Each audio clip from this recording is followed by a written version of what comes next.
Heidi ho, good neighbors. What's going on? Happy Wednesday afternoon. It's Phil Russert, Philbo Publishing, and going to hang out today with a guest, and we're going to talk about what we think are the issues going on in the industry right now. And there's a lot that contribute to lower readership, things like that. Um, this isn't about blame game or calling anybody out. It's just talking about the issues that are going on, and I think a lot of people don't want to talk about them all the time. Financially, the comic industry isn't falling apart, but readership is really down. And depending on what kind of book you're putting out, that matters. Depending on what your business model is, whether you're an LCS or a publisher, whatever the case may be, it could matter. But without, just so you know, all opinions we put out here today are the expressed opinions of Christopher and myself. We do not represent anybody else, any entities, etc. So just to make that clear, and any names that we bring up and anybody we talk about, this is of an objective, what the effects are on the industry, in our opinions. It's not anything personal or attack or anything like that. If you're offended by anything we talk about, that's your right, but then move on, because we're not looking to argue. We're not looking to fight. We're looking to have an adult conversation about what we think is wrong in the industry. And we welcome you all to join in on the chat. So anyway, and we will pay attention to the chat. Without further ado, my guest, owner of Flash Delirium LLC, co-writer and creator of Rabbit's Badass Song, which to me is one of the best indie books that you probably don't know about, which is a crime. He's also an independent filmmaker. He's a jack of all trades, does a lot of great things, and a dad and a husband and all that good stuff. Without further ado, Christopher Elston. Hello, folks. What's going on? Nothing much. Hold on, so let me fix that screen. I've got to get a laptop for this. Let's see if this works. Oh, look at that. Whoa. Oh, there you go. That better? Yeah. Hey, Nicholas Gear, what's going on? Hey, guys. I want to make one correction. Unfortunately, Flash Delirium is no more. We are now Slash Delirium. Oh, my apologies. Slash Delirium. Okay. Yes. Well, that goes into your independent horror films. It's just a better... It embodies what we do better. Flash was cool and everything, but Slash Delirium, I mean, that just fits what we're going to do going forward. So, but no, story-wise, we're going to do the same stuff, just the name change. Cool. And, before we're done today, we'll talk about what you're doing. Nicholas is an independent publisher like us. There, a lot of you might want to watch this. You might want to come hang out, and you might even want to chime in. So a lot of people will argue readership is not down. I think that's either coming from a place of ignorance or denial or an agenda, because it's absolutely down. And when you look at what titles used to do, they used to sell 900,000 copies, 400,000 copies, etc. And 2 years ago, before they stopped giving you the numbers, which to me is suspect, Batman was the leading title, and it was doing like 130,000 copies. And that's why DC had like 50 million Batman titles. He was in everything. I mean, we all know the old cliche with comics. If a title's not doing well, you throw Wolverine or Spider-Man in. Well, DC was throwing Batman. Now they don't give us numbers, so we don't even have a clue.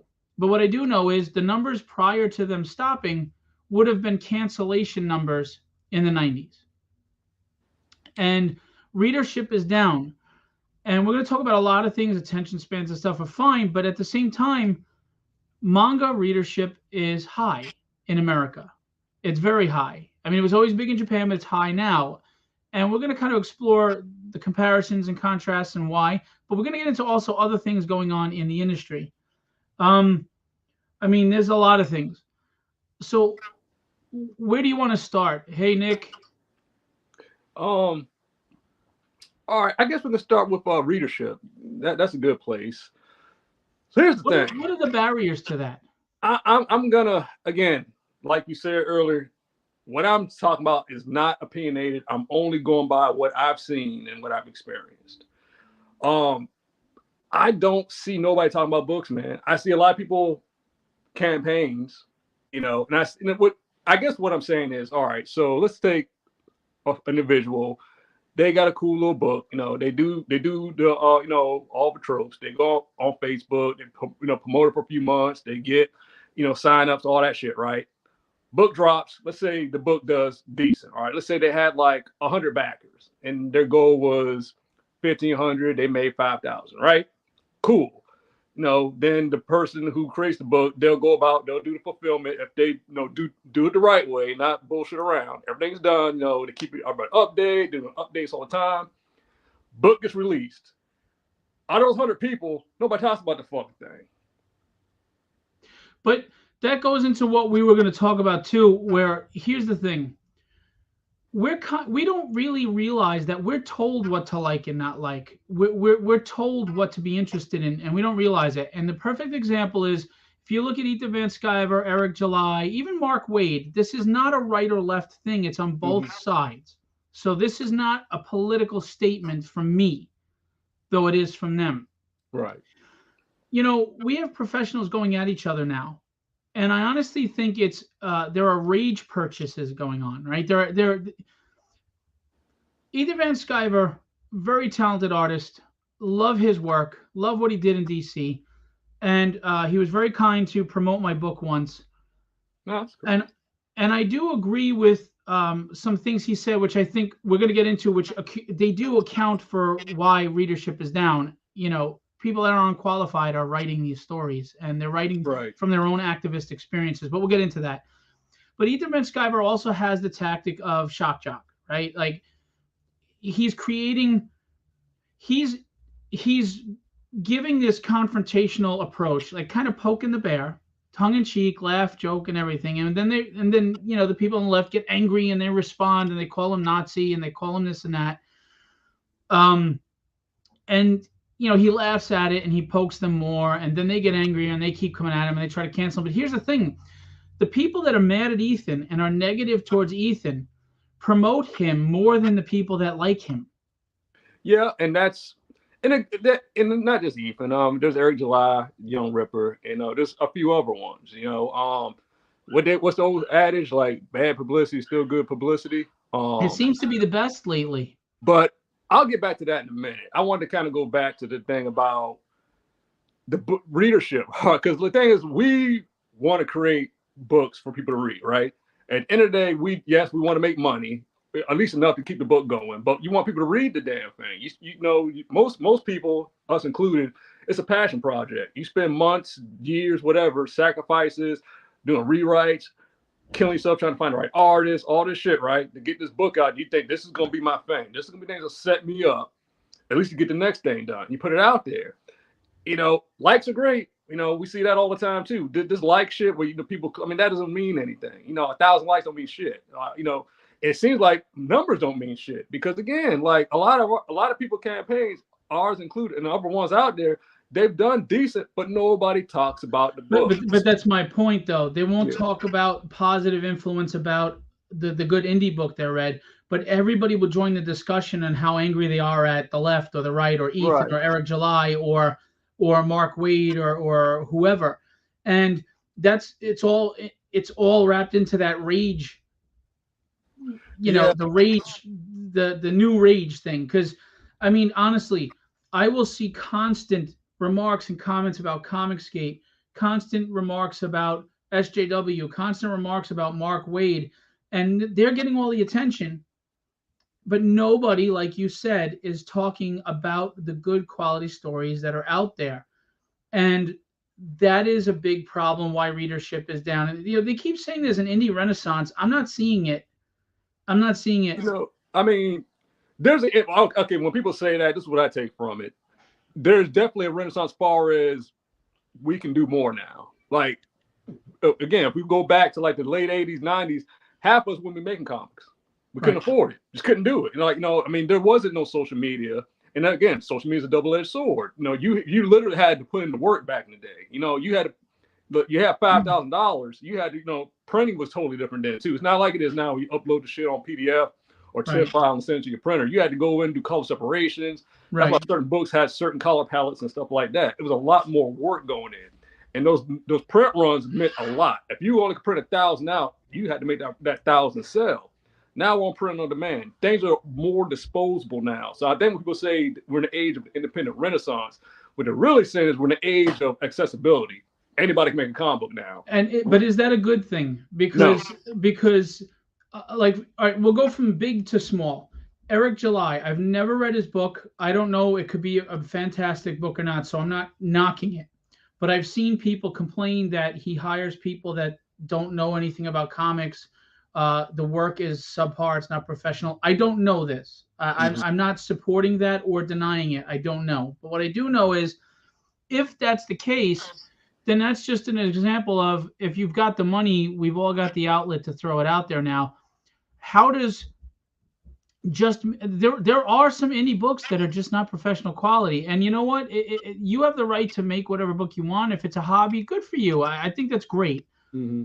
But when you're oversaturating the market with subpar, isn't it easier for the good stuff to get kind of lost in the shuffle? It is. And so I'll say this about the Eric July. Again, I keep up with all this stuff. Believe me. No, I don't subscribe to anybody. No, I do it because it helps me. I want to keep me in the know-how thing. You find out interesting things. You know, because you need to listen to both sides.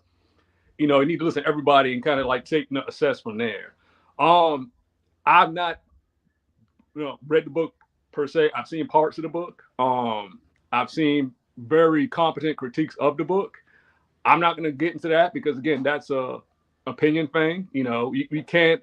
We're not here to judge anybody. We're just talking about what the issues are. Yeah, but the thing about it is, like you said, if a book is not of quality, okay, or just issues with it, but it still does this large number, now it just shows you it's the creator or the person that's pushing the book. They've transcended the book. It's about them. So if they're dead and gone, that book dies. So it never was about the book. That's why it's kind of hard to compare. Like, if you got a guy who has no following, nothing, he don't got shit, but they got a little book, which is good, versus the person who's got this huge following because of their personality, and maybe their book's not as good, right? They're always going to win because that following. You know, we've gotten to this point now where following means everything, right? It's all about having this following, having all branding. this insanity.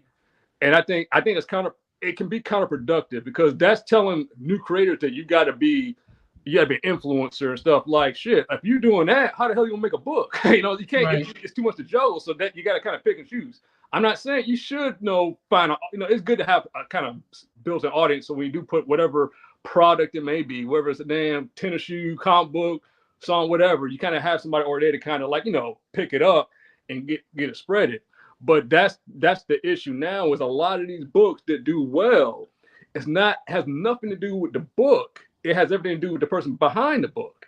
People get mad all they want. It's just the reality. Because we know this because all these people doing videos on different creators bashing them. They're bashing them. They don't give a fuck about the book. The book could have been great. We don't hear nothing about the book. All I hear about is this person this person that. What the hell? And that's the thing. Eric July and Ethan Van Sciver, again, they have followers, right? And their followers are based on, at least what it seems like. They're based on, we support your ideology. Yeah, man, go get them. We're pissed just like you. We're fed up, blah, blah, blah, blah, boom.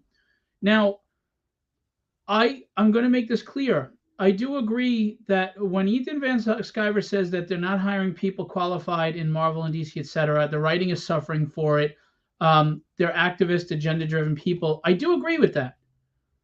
But I don't agree with his tactics, but I do agree with that specific message. If he said racist stuff, I haven't heard it. I don't know. That's another point. Okay, that's off topic. Right.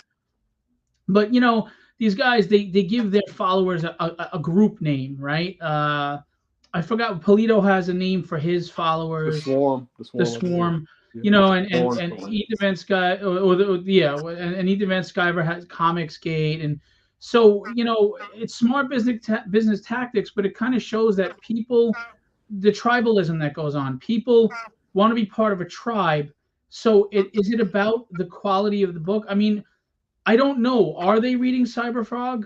Or are they just supporting him because of his ideology? Are they reading Isom, or are they just supporting him for his ideology? Now, I don't know. Right. Well, this is my thing with that. I told you before. Again,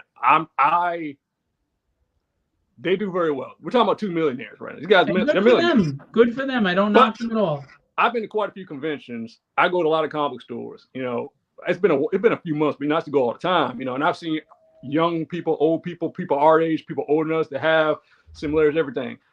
I don't see a lot of people rocking the attire of these characters, and that's what I base off is the character itself. Is it really reaching a market? And I'll leave it at that. You know what I'm saying? That's kind of an answer, you know, and I want people to tell me maybe I'm wrong. Maybe there's a spot in America where everybody's rocking whatever shirt or whatever, or posters, or, you know, talking about it in movies. It goes to what you said. It's not the branding of the character. It's the branding of the creator. And that's where we've become into a problem, especially with social media, is this celebrity worship, this celebrity adoration, or even scorn. And that goes back to what we said before. People who hate Ethan and Comicsgate talk about him more than anybody. And they're giving him publicity. It's like the people in the 80s that used to buy the Ozzy Osbourne CDs just to smash them, saying that it was satanic. Yeah, well, you just made $1 million. So going around circle, you know, there's like Lee Giles does Red Scare. It's a good book. You do Rabbit's Bad Song. It's a good book. Who's talking about it? No one. But you'll see a ton of rage comments about Ethan and Eric July, and then people defending them coming back. So yeah, you know, we're focused on the wrong things. I think the fan bases are focused on the ideology, the ideology, the branding of the name, the celebrity, and I think that hurts the industry. Like, I'm sorry to say this, and you know, I don't know if Ethan will ever watch this or whatever. Good for them to make their money. You do you. I don't begrudge anybody the right to make money as long as you're not hurting it. You know, like you're not doing it illegally, whatever. Good for you. But you getting yours, how is that helping the industry? Because it's not. Now, do they have the obligation to be responsible for helping the industry? Of course they don't.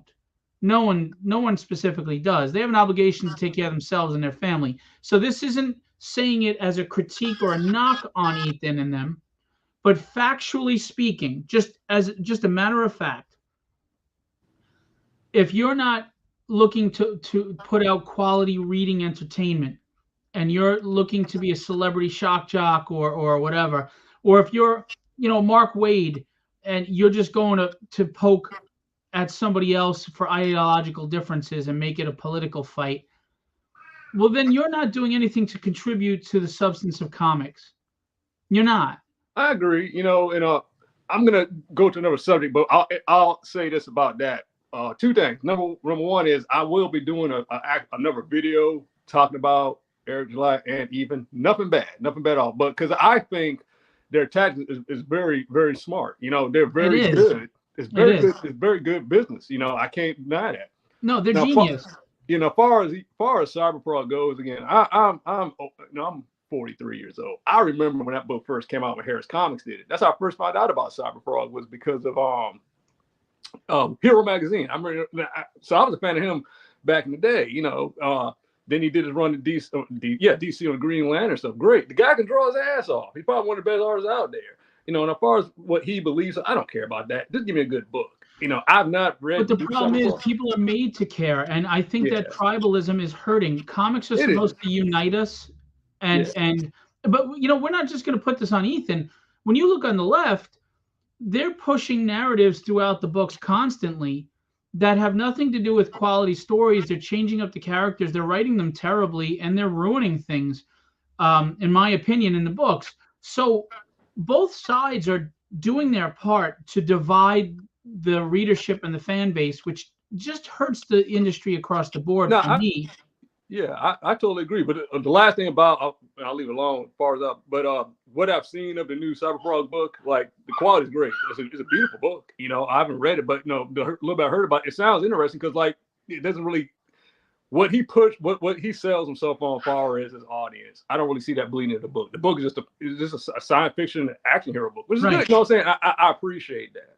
You know, but which was this whole point to begin with. Yeah. Now, like you said, as far as like, but that's the thing about comic books.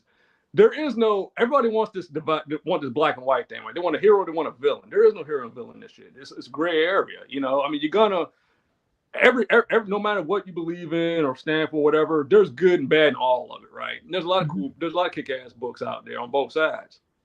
But again, we're not talking about that. We're talking about the creators. You know, like you said, it baffles me. And I'll use myself for example. You know, I put out a couple books, you know, that people have picked up, you know, and they got them, you know, and they said how great it was. But I said, why don't you write about it? You know, write about it. They tell you in a DM, but they're not telling the world. But yet, the new She-Hulk comes out, they will spend 2 hours on YouTube talking about how mediocre it is. I like, but what is, I mean, and I get, you know, but again, it goes back, see, this is vicious cycle, right? It goes back to like, okay, what's going to get me hits? What's going to get the algorithm going to get me more stuff? That's why we're kind of fucked when it comes to the true independent guy. You know, is exposure not there? And what I'm really afraid, this is what I'm afraid is going to happen.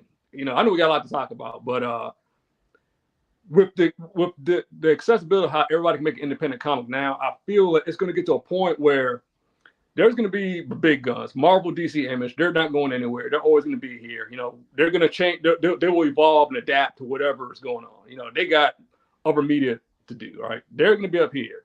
Then you got your second tier, which is like the Dynamite and the Boom and all those guys.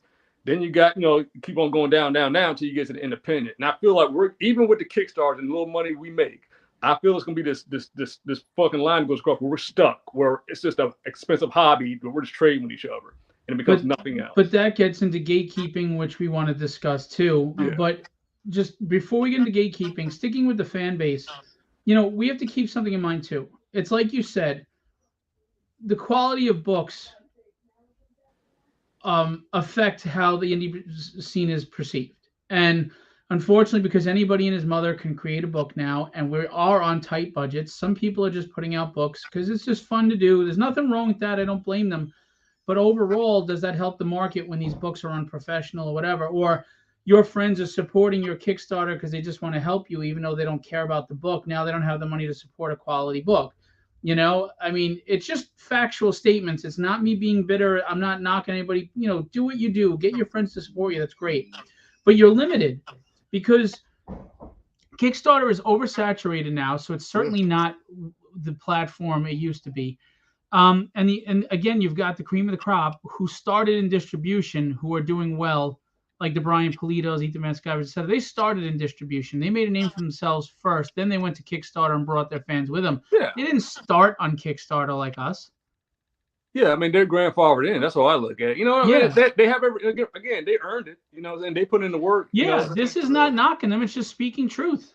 Yeah, you know, so, I mean, we're just, like I said, dude, the biggest is just too many comics. I mean, I know people get pissed when I say that. There's way too many books out there. How can you expect, so this was the comic industry. This little circle right here, right? This is everything that we know, that everybody wants, right? This is the comic industry. This is everybody else trying to get into that one little fucking space. Mm-hmm. No, you're right. But, and I'm going to get into something else that's going to get me a lot of flack. But here's the other thing. Booby books are the big rage now. And a lot of them are just downright porn. They're like hentai. I don't understand it, how grown men like this shit. But okay, you know, good for you. I'm just not going to blacklight that book or touch it because it probably sticks together. But, or they think that the cover is it's going to be worth something someday. It's not going to be, but they think it is for whatever reason. Now, I think booby books are great for the person creating them to make that quick cash. And the evidence is there. $100,000 campaign, $120,000. I mean, if I popped Tragedy's boobs out, she'd probably be a $20,000 or $40,000 campaign pretty quickly. There's no denying that. Mm-hmm. Do I knock these people for doing that? No, they're making money. They're doing what they got to do. They're taking care of themselves. They're, you know, and they're growing their companies. Good for them. But how that affects the industry as a whole is not good because it's not supporting readership. It's not growing readership. These are people that are just putting out a collectible market thing. They're making it become an investment market and a collector's market. Now, again, are they obligated to save and resurrect the industry? No, they're not. You do you take care of your family first and foremost. Live your best life. If you're making millions on booby books, I'm not bitter against you. I don't begrudge you. But what I am bitter against is that all that money that people will throw at that, then they're going to give us a story and say, oh, I don't have money for your $12 book. You do, you just don't want to spend it there. And why don't you want to spend it there? Because you're not conditioned to want to be a reader of stories anymore. You just want the next thing shoved in your face, pushed out, whether it's Star Wars throwing 50 million shows, or She-Hulk and Marvel, or just throw more, oh, more. And we're just consuming now. We're not enjoying. It's like when you get wine and you go to a wine tasting, you sip it. You take your time, you swish it around, you enjoy the flavor. That's a reader. What everybody seems to be now is downing a shot.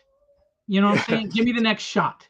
So, yeah, no, I'm with you. And again, like, I'm gonna, I can't be a hypocrite. I did a movie book. You know that. Everybody knows I did one. And I did for a couple of reasars.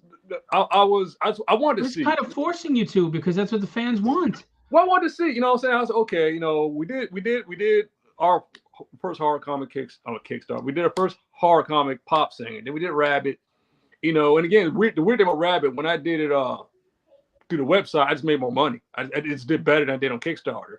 But we're at a point we started saying, let's just do a pinup book. So I said, okay, let's do some little horror thing, whatever. It's a pinup book. It's no comic, whatsoever. I was fully aware of that, and it did pretty good. So I said, okay, but I'll say this about the movie books. There's nothing wrong with it, because we've always had good girl art. That's always been a thing from back in the day. Right. Pinup books have always been a thing in our culture, especially in art. Right. But it's not a comic. Even the comic books I've seen with nudie stuff in it, like those things, they're not being read. Well, that is, but it's never gonna be anything else, right? It's only gonna be the book. You're not gonna see an animation out of it. You're not gonna see action figures. You're not gonna see. It can't go on a shelf in an LCS. Yeah, you can't go on. You know what I'm saying? So you have to go in knowing what it is. Well, and that's a cash grab. What it is a cash grab. But even those, I said, I'm seeing those starting to decline now. You know what I'm saying? Because everybody's doing one now. You know what I'm saying? So there's been some I've seen. Oh, that's going to easily make 30 grand. No, it maybe made like 10, maybe 8. Because there's just so many of them now. So now it's the same thing. All right, there's 50,000 booby books. Which one do I want? Right. So and with a tough economy, people are more selective in where they spend their money, for sure. But again, there's also, we're going to get into gatekeeping next, but just to kind of finish up with this topic, and then you can have the last word. I think fans are getting caught up in all the gimmicks now and not the substance. And that is hurting readership. Whereas when you look at the Eastern market, they're caught up in the substance, not the gimmicks. It's the opposite, which is what we used to be, And I think the 90s, and I think the celebrity of the people in image really set this path in a lot of ways. Now, there are a lot of positive things that came out of the culmination of image, and there are things that I think didn't help at all. We can get into that real quick. I'm just going to say, DC and Marvel don't want you. They want you invested in the IP, not the celebrity, right? The brand, right? Which is the opposite of what's going on with Eric July and Ethan Van Sciver. So I understand that, because they see the damage that can cause. But the problem is they went so directly the other way that they're not hiring quality talent to write these books anymore, or qualified people. So you've got, in the indie scene, it's all about the creator and his ideology and personality, not the quality of the book. And in the mainstream, it's about not being the creator, but they went so far the other way that they don't have quality of book. Does that make any sense? No, it makes total sense. But again, man, like, that's the beauty of having an established IP. When you can get to that level, because again, like, all right, Marvel and DC, people can say what they want. It's a hit and miss, right? Not everything is woke that they're putting out now, and everything's great. Right. There's some decent stuff here and there. All right, let's be honest. Like the Donny Cates Venom and stuff, the Thor they did. There's a lot of stories that aren't preaching any of that. Yeah, so I hate when people say like, oh, because it's not all. It's just not. You know what I'm saying? I mean, that's just people just picking certain things or whatever, and looking again, it's that divide. It's that tribalism. But 20 years from now, Marvel and DC is still gonna be here. And guess what? It could be some dope stories again. We could get classics like Days of Future Past again, World War Hulk. You know what I'm saying? Those stories can and will happen again. You know what I'm saying? It's just a time thing. Marvel and DC are not worried about this shit.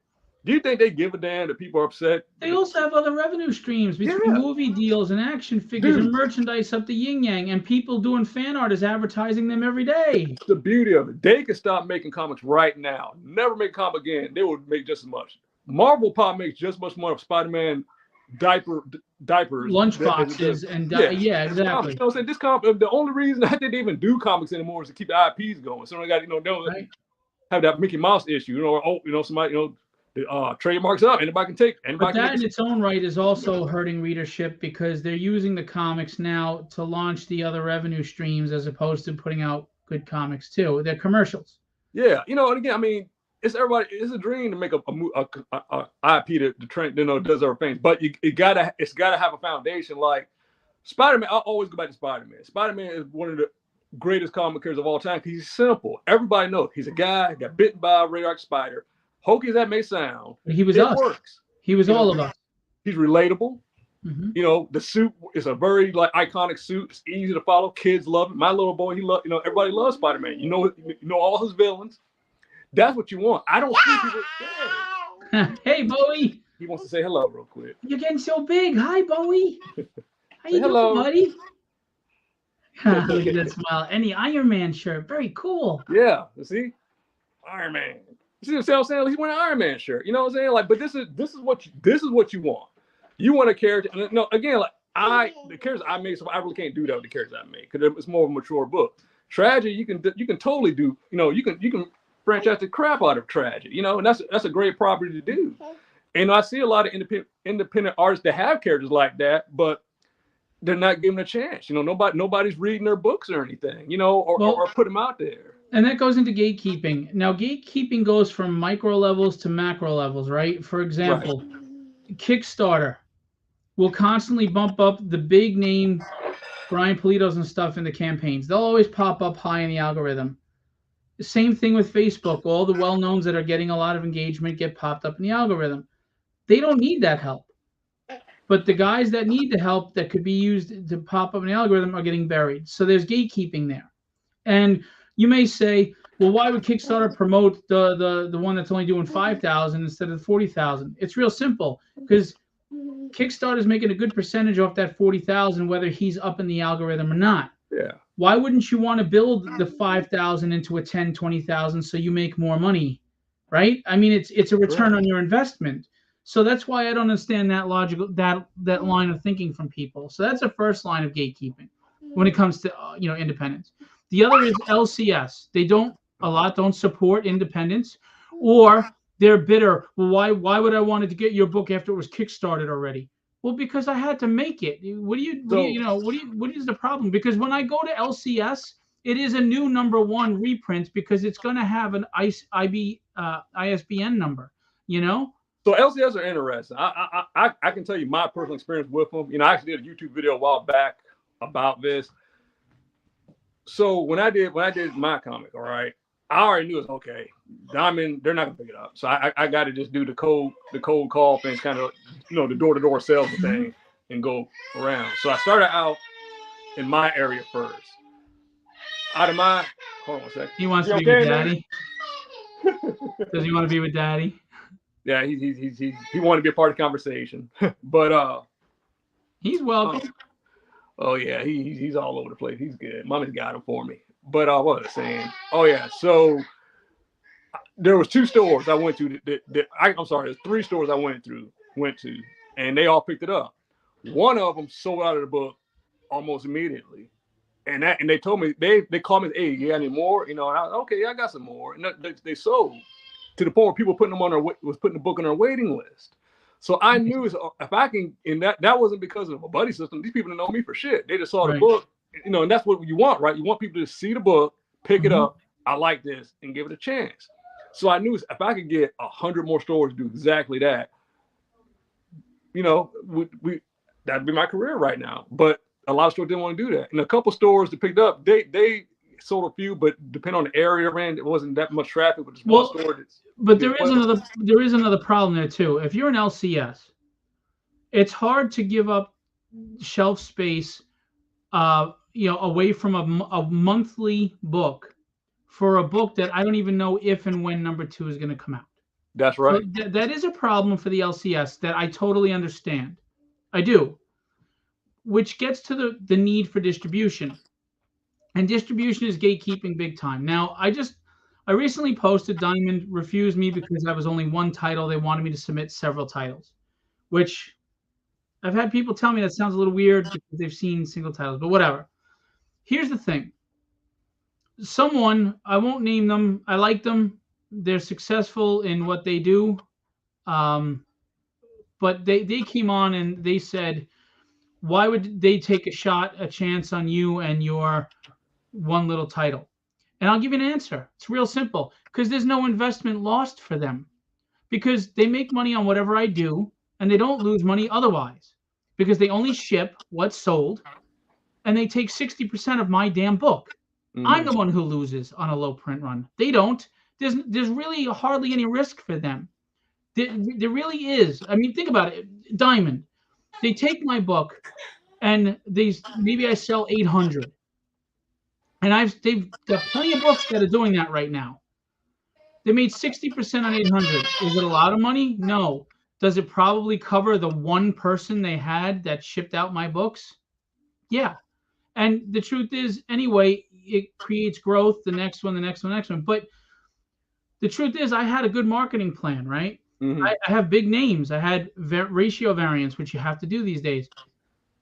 And they were like, nope, can't do it. So if Diamond says no and Lunar puts you on a wait list, you have no chance of distribution now. That was your option. And that's a form of gatekeeping. Because if they don't want to take you on, you have no other option. There is no distribution. You can't do it yourself. How am I going to? Because like you said, even if I could cold call the 2,200 stores across the country, how do I keep track of the orders? How do I keep track of what's sold? How do I, that's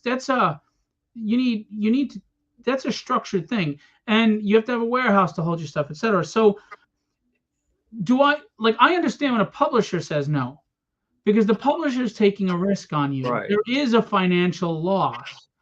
Distribution, even the crappiest comic book across the country does 800 to 1,000.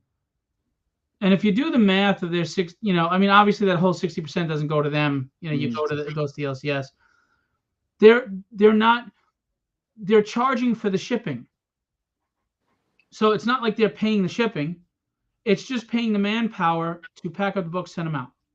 This is the problem, man. The biggest issue, because again, it's a time thing. If you go back 40 years ago, I think about 40 years. When Ninja Turtles first came out, and the Crow and Faust and all those books were, they were just like us, but they were given a chance because, LCS didn't worry about that shit back then. They just saw a cool book and took a chance on it. But I really believe the biggest problem now is the fact that it's only direct market. You know what I'm saying? You can't, there's no spinner racks anymore. There's no 7-Eleven selling these books in the corner. You used to could do that. That right there, you make, just by putting a comic book just primarily in LCS, you pretty much made it such a niche thing. People got to go out their way to find this. Most people that grew up on comics, you and I, pretty much everybody, you got the shit because you went to the grocery store one day with your mom, your parents, and you said, oh, can I get this cool looking Batman book for like 25 cents or $1, whatever. And you got the book. Now, I feel bad for the kids now. You want a book now, you got to go pay like $8 for like a damn 10-page book with 20 advertisements in it. Yeah, the printing costs are out of hand, which causes and with Diamond taking 60%, the printing costs being ridiculous, you have to put up the price of the cover, the cover price of the book. It's very difficult unless you sell in high numbers. So it's not affordable, which is another thing that hurts readers. It's not children friendly. We're not getting kids. Like when we read comics in the 70s, as much as there was, mid-adult content, it wasn't sexualized, it was like it is today and things like for example, Gene and Scott, they showed romance and kissed once in a while. Yeah. But now you see naked asses, people laying in bed, whether it's a gay relationship or a hetero-racial relationship, you're seeing them laying there bare-assed in bed. You're sexualizing it to the point where kids can't read these things, okay? we're so dark and grim with books that there's no alternative for kids. And when they do give an alternative for kids, they're like the really dumbest, super girls, super powered girls, whatever. They're like really cartoony dumb, whereas when we read comics growing up, they were right in the middle ground. There was some mature, and it was still good enough for a 13-year-old kid to enjoy the book, like Spider-Man fight. You know what I mean? Like Gwen Stacy died, it was serious content, but it wasn't so graphically displayed that a 13-year-old couldn't enjoy the book. That I think go ahead. I mean, I believe a part of that has to do with just our society now, whereas like look at your average Netflix show or whatever, or FX show. There's nudity in all the time, so it's kind of bleeding over. It's like it's the same thing. It's just more. It's more open now. Again, that's not an excuse to have a children's book like that, but I just think that is. Comics. How many books are centered around the person's sexuality? That's the whole point of the book. Is like, what? But again, like these books aren't. I don't really believe comics even directed for kids anymore. I'm saying they're not. Most people, most people are reading books now. The Western books are middle-aged people or older people. And the young people that are getting the books, they're getting it because it's got a cute Harley Quinn cover or whatever. They want to cosplay as it. It's just the way it is. And again, it's turned into a collectors and investors market, like the Superman again. And that's the problem. Again, I have nothing against crowdfunding, but that's the issue. Crowdfunding is just another version of direct market. You're only reaching that niche audience. You're not reaching everybody. Because not everybody uses crowdfunding. So the average person don't give a shit about Kickstarter or Indiegogo. And it's even worse because they're so tribalistic among all those. Indiegogo's Comicsgate. Well, not anymore because they shadow ban. Well, now it's crowdfunder. It's like you can't go there. You're associated with Comicsgate. You can't go there or you're associated with this. Or if you go there and you're not, like when Ethan promoted Tragedy 2. What do they call it? The War Room or whatever? I don't know. I don't follow that crap. But the hardcore people that they say he denounced, they came at him for promoting me because I go on Kickstarter. I'm not one of them. Then people on the left came at me because they thought I was Comicsgate because he promoted. I didn't even know. I woke up to hundreds of messages like, what the hell is going on here? Crazy. And I'm like, dude, I just want to put out a comic for everybody to enjoy. What is all this shit? I don't care about this crap. My tribe is my family. And anyway, so you're right about the direct market. Sorry, I digressed. It is. It's always just this linear. This is your only path. It's you go this way or this way. There needs to be more branches of paths. There needs to be more options. Whether it's, hey, Mike, whether it's more distribution options, whether it's more ways to get out there. Another part of the gatekeeping is these quote unquote influencers. I'll give you an example. We were talking about Eric July before. If I went to Eric July and sent him a message asking him to promote my book, even before he was doing ISOM, he wasn't going to even respond to me. He wasn't even going to pay me any mind because he's so big now. He's so celebrity. He doesn't give a shit about a little guy like me. So he gets to determine, and all these other influencers get to determine what we talk about. Bleeding Cool determines who you get to talk about and who you don't. Now, the guy who the journalist of Bleeding Cool actually came on my post when I said that Diamond rejected me, and he was pretty cool. He's like, "You want me to do an article about it?" I was like, "That'd be fantastic." That's cool. Now I don't know if he is or not because I haven't heard from him and I haven't seen anything. But if he does, that's awesome. But honestly, Bleeding Cool doesn't promote indie. Bleeding Cool doesn't ever go to Kickstarter and look at successful Kickstarter books that look really good and do a write-up on them. They mainstream because that's what people want to see, right? The brand. Yeah, and it's gatekeeping. That's why I miss the days of Wizard and Hero magazine, because those books, even as big as Image was at the time, they still had like a lot of focus on the true independent artists, And again, maybe it's just too many independent artists now. We can't keep up with everybody. I try to keep up. They're on a daily basis. How many new independent comics we see coming out Kickstarter wise? Fair enough. But like Mike Wheeler's in the chat right now, and Mike has Comics Illustrated that he's been putting out. It's a monthly magazine, and it highlights a lot of people. He highlighted me in the first issue. He's highlighted Carlos Rafael and a bunch of other people. It actually doesn't take that much to do. But nobody wants to do it because they don't feel it's lucrative. Like, I'm not going to get enough eyes on me. I'll give you an example. Reggie's Collectibles. You know Reggie's Collectibles? I'm not familiar with them. He's big on Instagram. Thousands of followers. Now, Sean Chen is a friend of mine, and Sean's done a cover for me, and Sean was doing his crowdfunder for his book, which is a fantastic book. And Reggie had him on. So I went over to Reggie and I was like, hey, would you be interested in, could you have, just plug my book or whatever, even if it's a paid sponsorship? And he was like, no, I'm sorry, but that won't get me any attention. Nobody will care and they won't look at it. So that's the but because he's monetized on on YouTube, I won't help him get his numbers. I'm out. Now, part of me thinks it sucks and it's bullshit, and part of me does understand he's making money and he's got his brand he built and he worked for, so he's not looking to go backwards. Here's my thing. Here's my thing with that. If they already got a following that they're guaranteed an audience, then that wouldn't work against them. That will only, he was looking at the same market audience, and that would help you out. But he's thinking, if I would imagine he's thinking, if I do it for you, then everybody else is going to start swarming and want to do it. And if I do it for everybody, my content level is going to go down and people are going to be less interested and I'm going to lose my fan base. That's probably what he's thinking. Yeah, I mean, but you can pick and choose. You can say no, and yeah. You know what I'm saying? I mean, I don't know, but that's what I'm saying. Like, you can't, if you're gonna represent comics, represent comics. This shit about. But they're not. They're not. That's why they're gatekeepers. They're not representing comics. They're representing whatever is the newest fad. And like, I'll give you an example. Another thing hurting comics industry, I'm sorry, is CGC. Grading books has turned it into an investment collector's thing. Nobody reads books that are in a plastic case.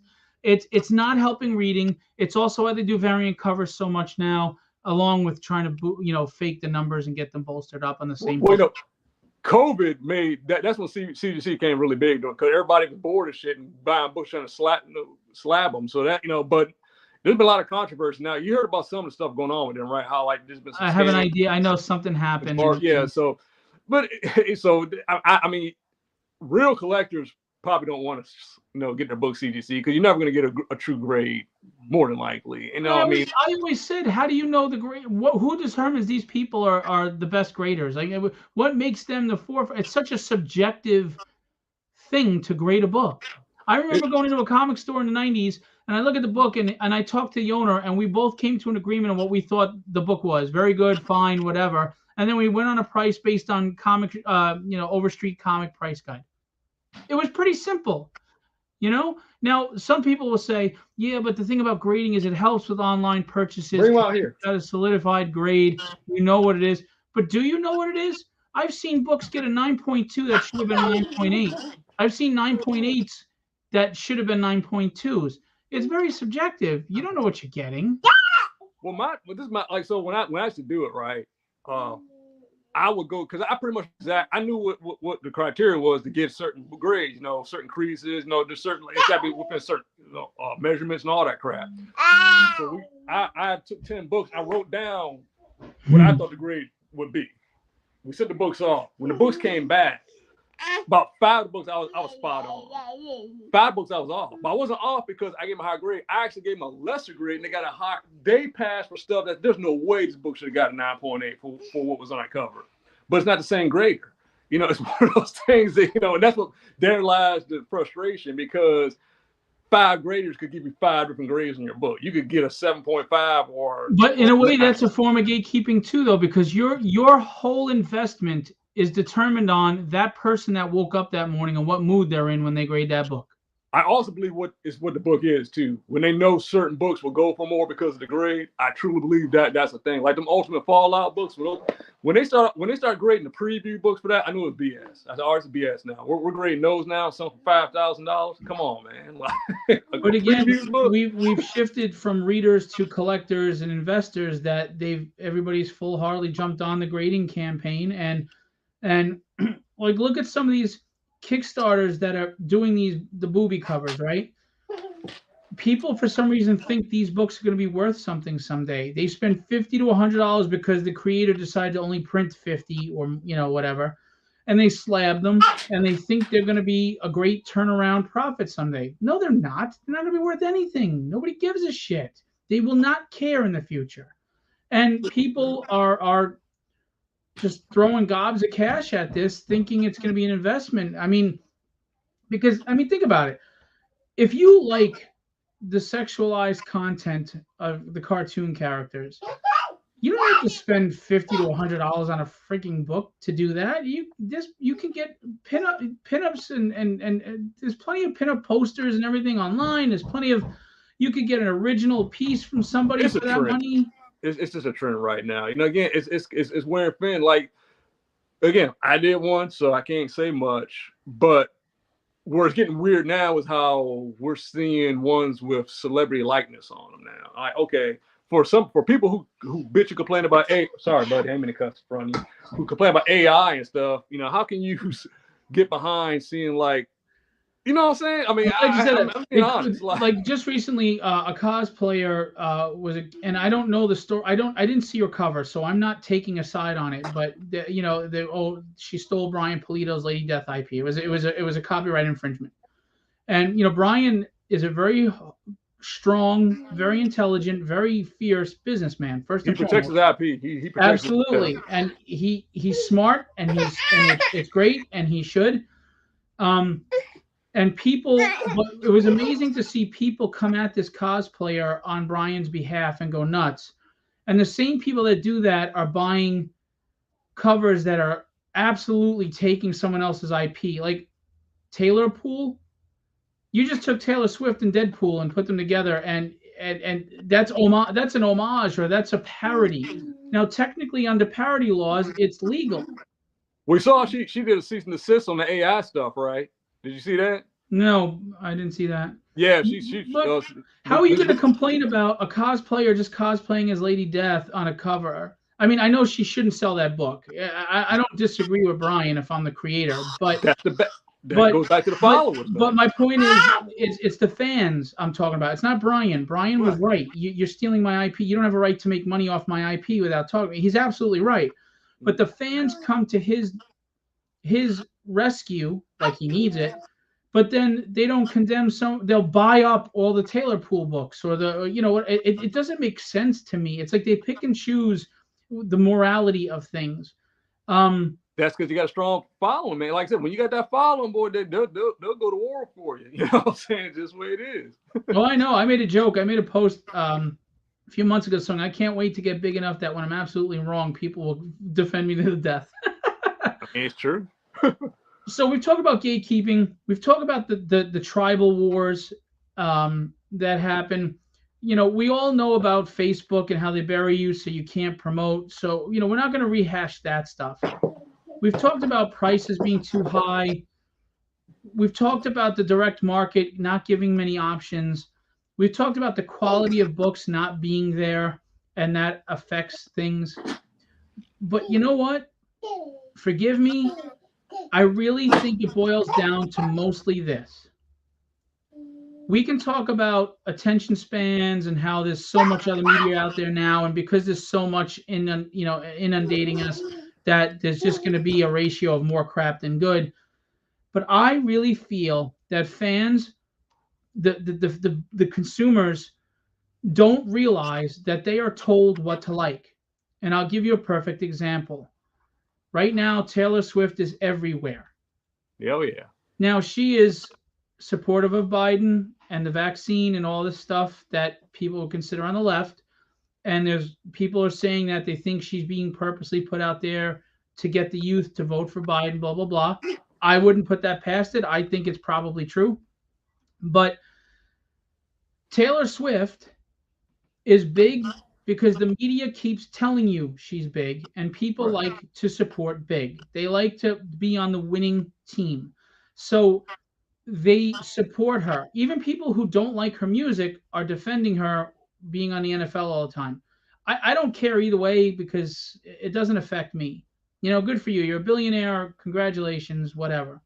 But we don't realize we are told what is good. I mean, we're inundated with crap. She-Hulk, Moon Knight. These were all bad. Kenobi. These Boba Fett. I'm sorry. Season 3 of Mandalorian. This was not quality stuff. It was not. I mean, not when you look back at things like Breaking Bad and Sons of Anarchy and Justified, when shows were really good. And they're telling you, no, this is what you want. We're going to keep throwing this at you because this is what you want. This is really good. And I think that the fan base doesn't even know what good is anymore. Like they've just been inundated with garbage and been told and force-fed garbage that they've become accepting of garbage. Yeah. I mean, this happens a lot. We go through these cycles. I guess it's kind of off subject, but it's kind of not. Is far as like movies and stuff like that, and this is true. Every time we hit this rut of like where things get boring or films aren't good like they used to be, a horror movie comes out that changes everything. It happens all the time. Every time, in these last couple of years, we've been getting really good horror movies, and because of that, people have been going to theater a lot. The superhero thing is pretty much gone. Deadpool 3 will probably do very good. I'll watch Deadpool 3. The MCU is not going to be what it was before. How could it be? You know what I'm saying? Like, I don't know if I believe that the superhero fatigue in movies. I think that they just put out too much, and it was subpar, and they're not main characters. And I think it made people become disinterested. I think if they continued at the level they were with the Avengers, that it would still be maintaining right now. But DC is in disarray. They don't know what the hell they're doing with their movies, and Marvel just they shit the bed. Oh, sorry, they pooped the bed, and I think people are look. It's no secret. Men dominated these genres all these years because they were the ones buying the books, and they want to represent women in a better light now. And I understand that. But they've overcompensated and gone too far the other way. Instead of, like, if you look at the first Wonder Woman, her and Trevor were both strong characters. They were both valuable, and they both lended something to the story. That right? second one, man. They were both heroes. And that's how you should be writing stories where men and women complement each other very well. Women help cover up our deficiencies, and we help cover up women's deficiencies. But we're in a society now that doesn't want to acknowledge that there are things that women don't do well that men do, and vice versa. And we balance each other out. So why can't we create stories that show how women and men balance each other out instead of I've got to make men stupid and goofy. I'm girl power, and I'm so unbeatable that I'm infallible. I don't go through errors and mistakes. And it's stupid. Yeah, the problem with that is, and again, this is not opinion, this is facts. More men watch and read comics than females do. Right. They're the ones who went out and watched the Marvels. Yeah, you know what I'm saying? So people can get mad and say I'm wrong. I'm not wrong, it's true. But this is the thing. You can make a good, strong female character. We've had them before. Mm-hmm. Ripley, Sarah Connor, Red Sonja. You know what I'm saying? I mean, Gina Davis, Long Kiss Goodnight. We've always had Trinity and Matrix. We've had cool female heroes. But we started seeing when they did the Star Wars movies, that's when we started seeing this nonsense, And it's sad because that's not the actor's fault. I feel bad for Daisy Ridley, man. She got gypped. She's just doing her job. She's following a script. Yeah, that was Kathleen. I don't know what the hell's wrong. I'm sorry, but what's wrong with Kathleen Kennedy? Because Kathleen Kennedy she was behind some great films like Back to the Future and The Raiders Lost Ark and all that stuff. I don't know what happened to her over time to make her go this direction she's going with Star Wars.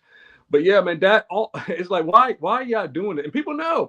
You got females who are offended by how ridiculous they've gotten with this forced agenda. You know what I'm saying? But that's also playing on the first topic we brought up that is hurting the industry and hurting readership is the tribalism and the ideologies getting involved. Yeah, I don't know why my phone did that. Sorry. That's all right. That's a big problem. When the focus of a story is checking all the boxes and making sure you get enough diversity. Look, I'm sorry, but making a black Viking, making a black Norse Viking, what's her name? Oh, you're doing the How to Train Your Dragon thing they're doing? No, in Marvel. Oh my God, I can't think of her name. I don't know why. Valkyrie. Oh, Valkyrie? Norse people are pale white people like me. I know. And yes, let's have more diversity, but let's be realistic about it. There are no such things as black Vikings. There are no black Vikings in the history of the world. So can we just be realistic about that? I mean, ground a little realism. Make her a character. Bring her in. But make her a character that is relatable, likable, and not just to check off a box. You have to tell a story. Yeah, I mean, that's true. I mean, they made Thor accurate. I mean, Chris Hemsworth that's about close you're gonna get to like a real life Thor. Until they made him goofy and dumb. And that's the other thing. That's the difference. Yeah. And that's the other thing. You know, people they fight about the activism. Well, here's the truth. It's just poor writing at the end of the day. Whether it's activism or not, it's poor writing. And that's why the Thor movies are hated, because they wrote him like a clown. And they were too busy with an agenda than writing a good story. You know, I always say this, when I write tragedy, you never know what my political or sociological opinions are. Because if you do, I failed you as a writer. Right. I failed you. Nobody gives a shit what my opinion is, nor should they. Just entertain me and shut up. And I agree with that. And I think that's hurt the industry, because we have people they're using stories and scripts, etc., to either deal with their demons growing up as kids, or deal with what they're angry about, or push an agenda that it's no longer about the story or the characters. And you know, you got to remember too, yes, you write from what you know, but what you know isn't always just you, it's what you've experienced, which is other people. And these people are writing from such a very personal, this is how I feel about men, or this is how I feel about women, or this is how I feel about black people or white people. Right. That you're alienating your audience, and you're really making the story about this little soapbox preaching crap. And that's the problem, you know, like, this is a difference a good writer and a mediocre writer. You can write a story about all these agendas, right? You can do that, but a good writer will not be on the nose about it. A good writer will work it in different ways. It'll be more of like a symbolism thing, or they may replace racism with, I don't know, not liking a certain type of food. You know, if that's the theme movie, like, no, rival chefs. No, but they also do it in a way where they're not telling you what to think about it. They're just presenting it. Yeah, you know, so I mean, that Rabbit's Badass song. His origin. This is a black man in the South that was hung.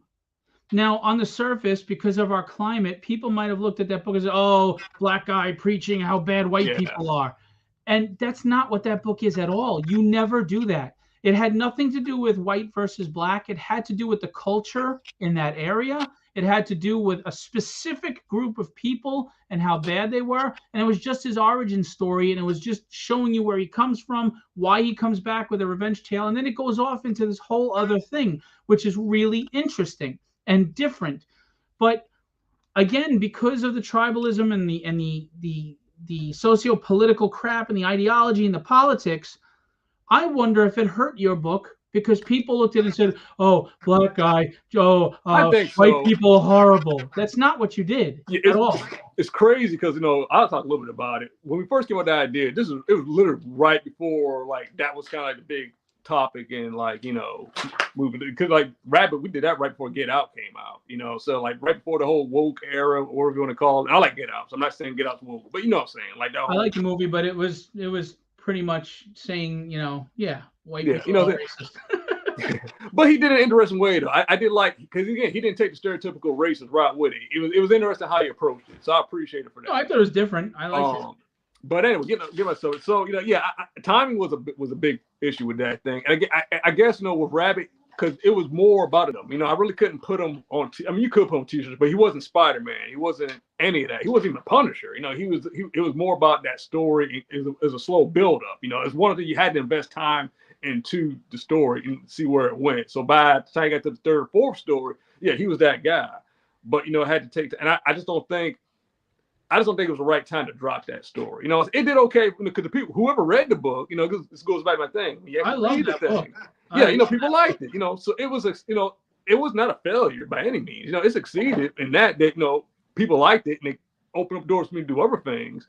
But yeah, man, it just, you know, it's just one of those things, you know, and like Tragedy, for example, you know, your third campaign, dude, you did phenomenal. Like, you know, to say that it was a straight up super, you know, a clean comic, you know, nothing provocative in it. You straight up told a story about a cool female character, had cool covers. You know, you did like 13 grand on that. You know, most people can't do that kind of numbers on that type of book. You know, that's pretty impressive. You know, Thank you. And it's like, I don't know. You know what I'm saying? Like, why can't we have more of that? Every book that's good should get at least 13,000. And another thing that's hurting the readership is how many stories can you tell about Batman and Thor after 1,000+ issues in 70, 80 years? I mean, you might run out of shit by now, right? I mean, or at least, it starts to get a little repetitive unintentionally. So you would think that would have fans clamor for something new and different, but this hurts readership too. A lot of indie people, they're just taking a Superman archetype, a Batman archetype, and it really isn't anything new. It's just somebody who looks different, but it's the same thing. And that hurts us too. Look, it's great. We all take a little from our experiences and culture, right? Whether you're a musician, an actor, an artist, a comic writer, whatever. But like, look at what Jeff Johns did with Aquaman. He reinvented Aquaman by making fun of himself based on what everybody always did. It was brilliant. It was genius. It was written differently, and it made people interested in Aquaman. That's the way you got to do it. You can take existing tropes and mash them up and still make them different, but a lot of indie people are not doing that. It's just Superman 2.0. It's just Batman 2.0.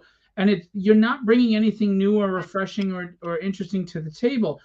I've had people ask me, so is Tragedy just Electro or Daredevil? Not at all. The book has nothing. It's nothing like that. And you guys ready, you would know. And that's the thing, but they won't give it a chance, right? A lot of people, they'll spend their money on familiarity, even if it's crap. Like, how many people are still buying X-Men hoping it'll go back to what it was? And it's never going to, or at least not for a long time. How many people are still throwing money at characters that they are beloved, but they don't even enjoy the books anymore? I know for me, I've been a huge fan of comics for over 40 years, and I used to read them the second I got them as much as I could, or any moment I got. And I started seeing my X-Men books piling up, and I finally looked and I go, this is like 2 years worth of books that I haven't read, and I keep throwing money at it. There's a reason why it's piling up. I'm not vested in these people anymore. I don't give a crap. They're not the people I grew up with. I don't like this. So I stopped. How many people keep throwing that money at it? This is my... Hold on 1 second. Let me get this from him. Hold on 1 second, Phil. Yeah.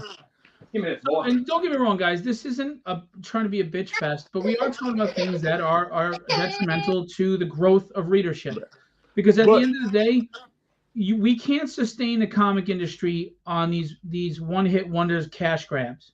They don't sustain it. Readership is what sustains the comic industry. But this is the thing about the X-Men thing. It's like the X-Men we like was not the X-Men. Hey, Bowie. Our dad. Hey, buddy. Say hey. Bowie. He's fussy. Hey, what's the matter? Hey, Bowie, what's going on? Why are you all fussy? What's the matter? You tired? You need a nap? You need to go sleep for a little while? Or are you doing peekaboo? Can you do peekaboo? Peekaboo. He's getting big, ain't he? Hey, you. You're going to be big and strong. So big. Hi. So big. What you doing? Am I too loud? Am I too loud? Boo. Look at that smile. Boo. So, a little segue into him about the next generation. So, do you know who his favorite character is right now? Favorite superhero? Deadpool. Oh my God. So I didn't let him watch the movie, but he saw just, I forgot, he was seeing Deadpool jump around on screens. Oh, I guess like the way he talks and everything. Yeah. He likes Deadpool. But anyway, like I was saying, like everything goes to cycles, man. Like the Batman that we grew up on is not the Batman our parents grew up on, and like the Batman he's in like not the Batman we like, it's so we gotta let that, I agree, but here's the thing: change is always inevitable and is necessary, but it's got to be good change that makes sense. You're changing something just for the sake of changing it. That's not good. That's never good. Change it because it's a worthwhile, common sense, natural change. Like Chris Claremont wrote the X-Men for 17 years. Did his characters evolve? Of course they did. Storm is a perfect example of evolution, right? Right. But it was a natural evolution gradually over time that made sense to readers, so they were accepting of it. The problem is they don't do that anymore. They keep writing. Here's another thing that's hurting readership. They change writers every 6 issues or 10 issues, and then that writer comes in with what they think should be the character's personality, and they totally erase what the character was, and there's no continuity. And now, like Nightcrawler was swashbuckling and fun and everything, and then now like they totally change him, and he becomes weak and pathetic, and then he's like his dad now, or something like what? Like, yeah, I mean, it's just now. A perfect example is the Mystique thing. People are up in arms about it, and then people would defend it and say, "Yeah, did you know that was Claremont's idea back in blah blah blah blah?" And yes, here's why people are annoyed by it. It's not so much the idea; it's the timing and why you're doing it. That's what pisses people off. For example, when Claremont wanted to do it back in the 80s, there wasn't the transgender thing. There wasn't all this, in the right, media. it's more genuine. Yeah. Right. So he was just writing it to do something different and refreshing. But with everything that's being out there in the media right now, whether you're for or against transgender is not the point. The point is it's out there, it's being pushed a lot, it's being talked about a lot. So when Marvel decides now we want to do it 30 years later, it looks like they're just pushing an agenda. Right. And that pisses people off. So it's irrelevant that Claremont wanted to do it 30 years ago, because when Claremont wanted to do it, it was for the sake of story. Now they don't think it's for the sake of story. They think it's for the sake of activism and pushing an agenda. And there's a difference. The motivation for something absolutely has something to do with how people perceive it. And that goes back to what we're talking about with the creator brand. People back Eric July, and it's probably because he's anti-woke and fighting woke, and he's against the mainstream, and he's the rebel without a cause. Oh yeah, definitely. And this is a good segue into the next subject. And this goes into how what are the first manga, because our whole thing is about why are sales down, right, in Western comics. We've named a lot of reasons why, but far as the new generation, manga is the way that's what people want. Because new kids, I've actually interviewed people. When I go to comic stores and stuff, I ask them, I said, why do you pick manga? So they're all telling me the same thing. Easy to follow, I can pick it up. It's a complete story, done with it. They also see the characterization. They relate to the characters and their motivations and things, because manga writes characters that are relatable. Look, at the end of the day, I don't care what the medium is, whether it's a song you like, a movie or TV show, a book or a comic book. You cling to what resonates with you on an emotional level, whether it's the message in the song. Like if you write a song that talks about being bullied, and you were someone who was bullied in school, that song really hits with you, right? Because you connect with who that person is that they're writing about, so to speak. The same with any story. We connected with Luke because Luke was living a mundane life, and he was meant for more, and we all want to feel like we're meant for more. And he went for it, right? And we all love the stories that resonate with us on a deep level that we connect to. And they no longer write those things. They don't. Everybody is generic. Every woman in every superhero story in the last 10 years has been so generically the same. Or even like the woman from Prey, the Predator movie, the girl from that. They're all cookie cutter. Nothing. They don't have any hero's journey. They don't have to overcome anything. Everything comes easy. They kick ass. They do it better than the men. They do it better than the adversary, than the protagonist. Antagonist. And it's cookie. Nobody can relate to that. Even women can't relate to that. Women go through so much crap, physically, mentally, emotionally, that they'll be the first to tell you, no, my strength isn't that it all comes easy. That's insulting. It's that I have to struggle, but I get up and do it anyway. And that's the same that we do. We all relate to the hero's journey because he wants to take a knee. She wants to take a knee. They're tired. They feel beaten. They feel down. But there's something that just builds up in them that says, you get the heck up and you deal with it. And we all relate to that because at the end of the day, we all want to feel relevant. We all want to feel that we can conquer our pain. We don't want to give in to the pain. But they don't write like that anymore. There's no connection to anything being written. But She-Hulk's a perfect example. What's that? She-Hulk is the perfect example. Yes.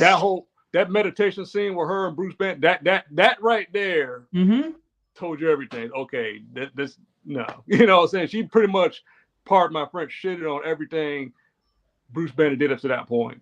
Agreed. And not just that, but she made it the oppression Olympics, and she made it a competition between who has it worse. Like if you're down and out and you go to your wife and you're like, I'm feeling this way. And her response is, oh, I know what you mean because I'm going through blah, blah, blah. You no longer want to mention it to her because she made it about her.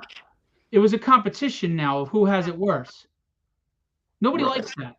Nobody likes that. So that's what She-Hulk did to him. This is a man who dealt with rage on a ridiculous level, who's been isolated, alone, out of control, doesn't have any semblance of control over his life, lost everything, and she's going to preach to him because she gets catcalled. It's insulting.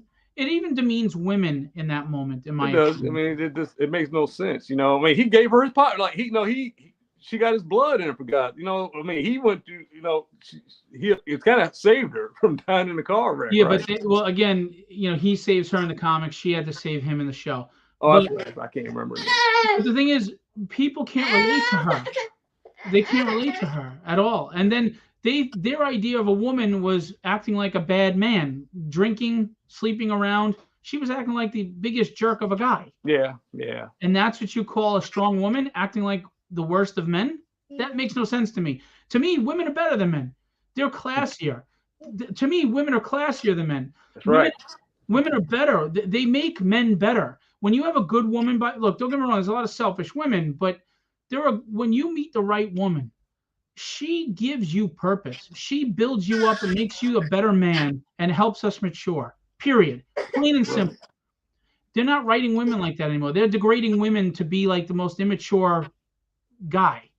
You know, and I felt in Endgame, I really felt the scene with Hawkeye and Scarlet with Black Widow. Black Widow was a good scene. You know what I'm saying? She was being very selfless in that scene. Yeah. She was going to kill herself, and he didn't want to. You know what I'm saying? It was a back and forth. Like that was a good dynamic.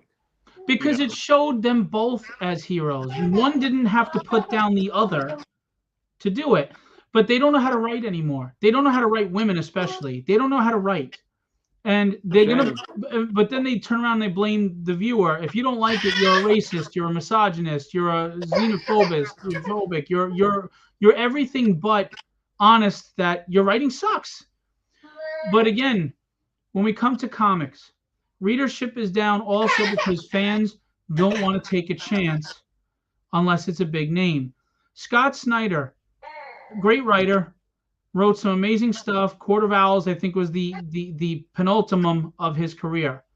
Now, I didn't read it, so I don't know, but I've been told the Justice League stuff he wrote after that was terrible. Now, rumors are it wasn't him. It was DC putting a foot on his neck. Was that the death metal stuff? Yeah. Yeah, I didn't get into that. But the thing is, Scott Snyder, even if after Court of Owls he hasn't written a good thing, they will flock to him because he earned their trust and they know that they believe in what he was. Yeah, same here. Yeah, I'll always read his stuff. You know, it's kind of like Kobe Bryant getting paid in his last year. He wasn't paid for what he was doing in that year. He was paid for what he was doing the years prior. You know, bringing people in the seats. So we don't have that under our belt, you and I. We don't have that track record enough for people to say, hey, Phil's a good writer. Yeah, man. I mean, I have some backers. They back everything I do because they really like my writing and they trust me. But it's not enough people, right? Because there's a lot of gatekeeping going on. The fan base is being told what to like and what not. We're not getting out there. No one's talking about us, like you said, but they'll spend days ripping Rebel Moon apart. I mean, for a week, all I saw was how bad Rebel Moon was. And Oh yeah. Zack Snyder got tons of publicity, and more people watched that just to see if it was crappy than not. I was one of them. Yeah, I haven't watched it yet, but Yeah, keep it that that's way. my point. But like you started off the show with, why can't we get that publicity? Why can't we get that acknowledgement? You know, I mean, it's not even haters are giving them more publicity than people that like it. But it's a timing thing too, because sometimes I realize, you kind of got to stick with. Even like Marvel DC had their dark moments, right? I mean, we all remember when Batman had the rainbow suit, right? Or when he was sleeping in bed with Robin, or when Punisher was a demon hunting angel. I mean, they all, I mean, some things don't stick, right? Yeah, unfortunately, it's that times 20 now of us. That's why, at the end of the day, if you can just keep the, which is hard because people, say like, oh, I don't want to buy any books. I don't know issue 2 coming out. Well, it's expensive. Make comics expensive. Even if you did everything yourself, there's still a trade-off with that. I mean, your average comic, if you do a professional, if you can't draw or whatever, you want to put together a competent book, it's going to cost you at least $5,000 at least. So that $5,000, you would have to make, to even see a profit, you would have to at least make $9,000 to $10,000 back. Well, think about it. You got 11% from Kickstarter. You got your print run, right? Right. You know what I'm saying? And everything comes out of that. And if you're making only like $5,000 on a Kickstarter, that's half that's gone. You know what I'm saying? You're not making it. You don't have enough to get the next book made. You know what I'm saying? Unless you have some startup money. And that's why when I did Rabbit, we had a little startup money. That's why we were able to get what we got out. If we had to solely rely on Kickstarter, we wouldn't have got past issue 1. Which, by the way, just to go back to something I said before too, and another issue is you mentioned like the bad Punisher run where he was dead and he was in the Angels, and there are bad stories, but in the past when a story was just not well received, the creators accepted it as it just wasn't a good story, and they move on. Today, they blame you. It's your fault that it's not received. It was good. You're just an ist or a phobe or whatever, or not cultured or whatever. That's not going to fly with people. You're going to make people indifferent and apathetic to what you're doing because, like, you know what? Screw you. You're going to blame me because you wrote crap? Well, I'm not going to stick around for your crap anymore. And I guess I'm going to go ahead and say it. We have a lot, we have our friends in this community, and we have a line, a lot of people have alliances and stuff.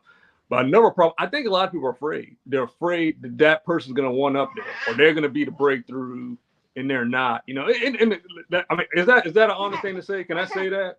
I agree with you 1,000%. I have people that smile on my face, and they're really hoping I fail behind my back.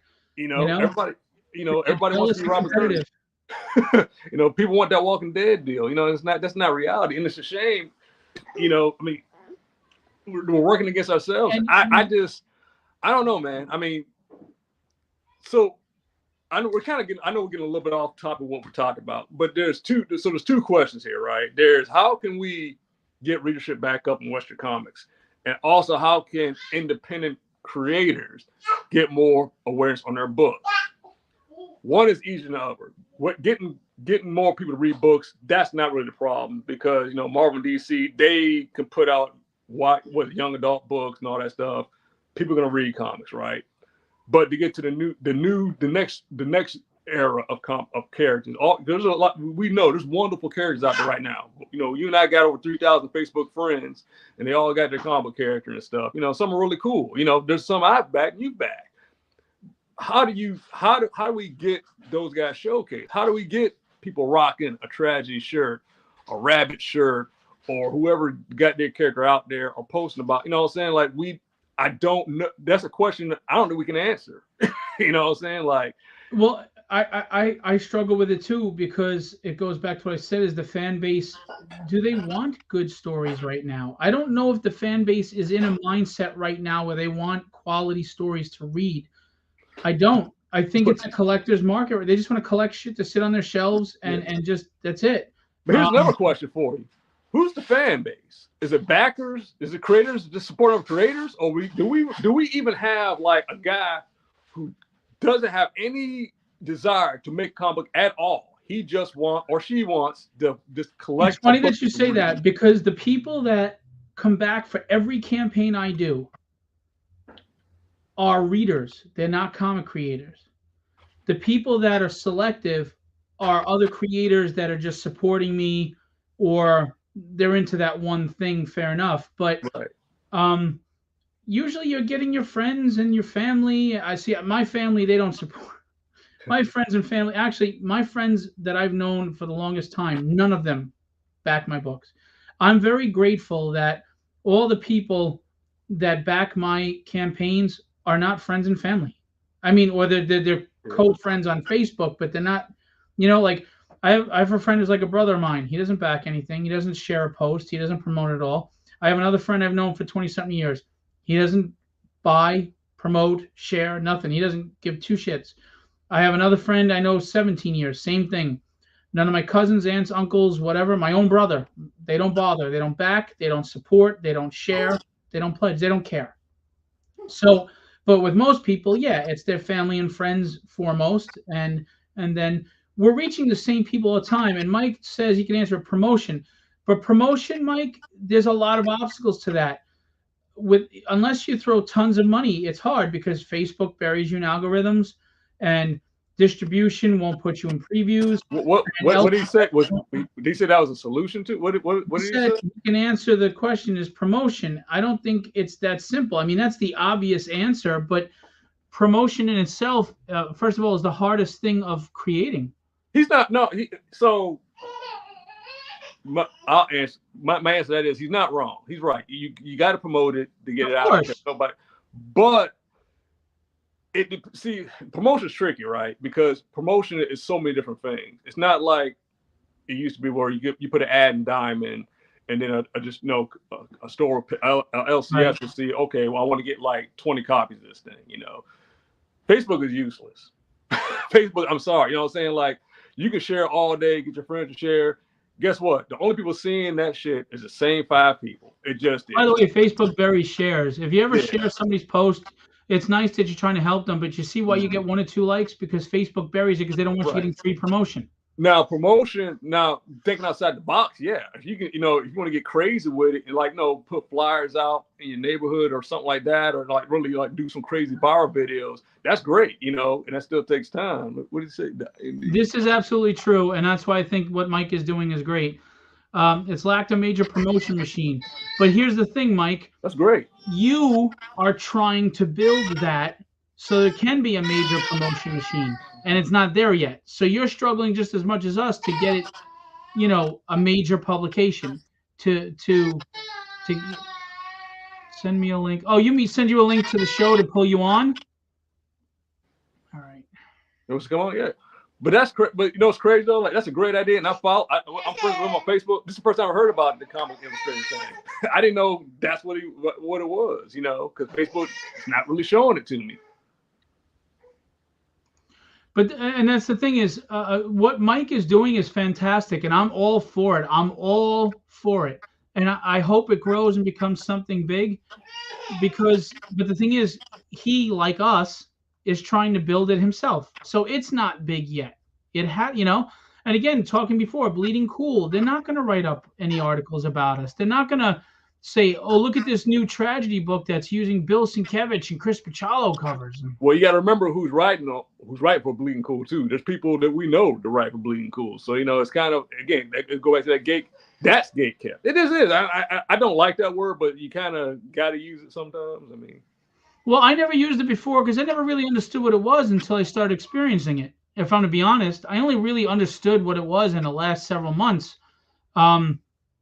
Because look, this industry, if you look at the people who have been successful, the vast majority of the time it's due to nepotism, Yeah, success is an illusion. The overnight success, I don't believe that. That's not a real thing, man. It's just not.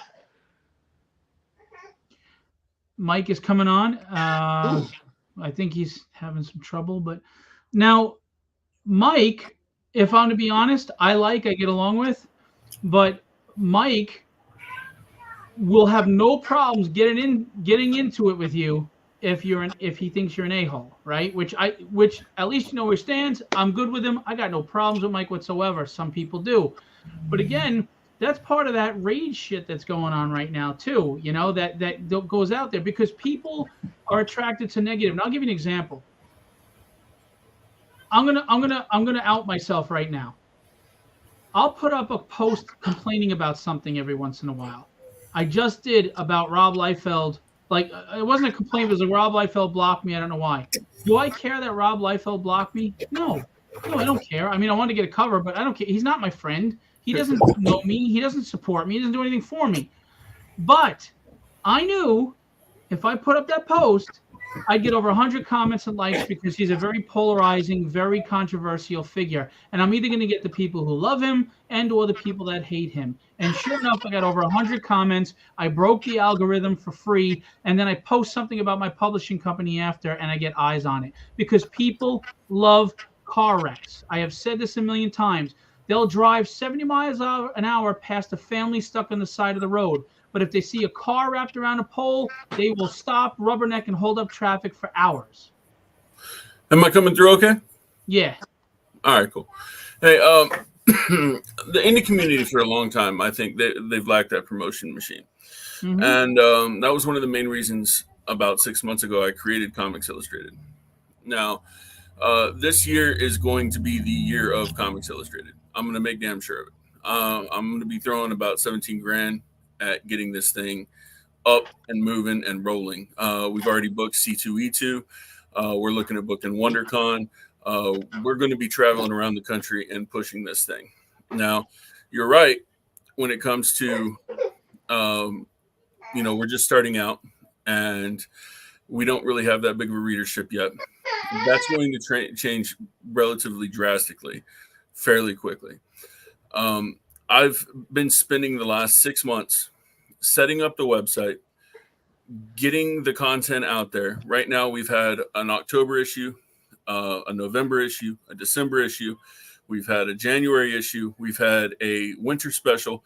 We're currently going to be releasing a spring fling edition. That's going to be our first quarterly special of 2024.